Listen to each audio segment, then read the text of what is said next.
یادتونه که یوسف تیموری اعتقاد داشت خانوما باید تو ایران حجاب داشته باشن و میگفت تو که اگه بهت نگن دیگه هیچ، اصلا با یه مدلی میای بیرون که تو خود اروپا هم نمیای بیرون.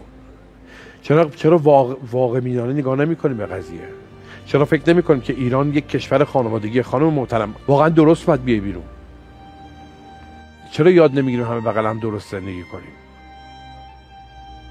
به خدا قسم لبنانش هم اینجوری نیم. حالا افتتاحیه یه رستوران خیلی لاکچری توی تهران یوسف تیموری دعوت کردن و خیلی ریلکس کنار خانومایی که حجاب ندارن داره عکس میگیره، میخنده. چرا؟ جای 2 میلیارد کردن تو جیبش.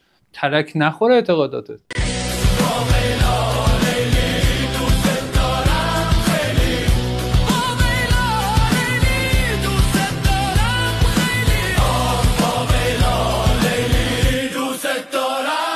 اصلا هم بی خیال با این بلاگره هم عکس داری.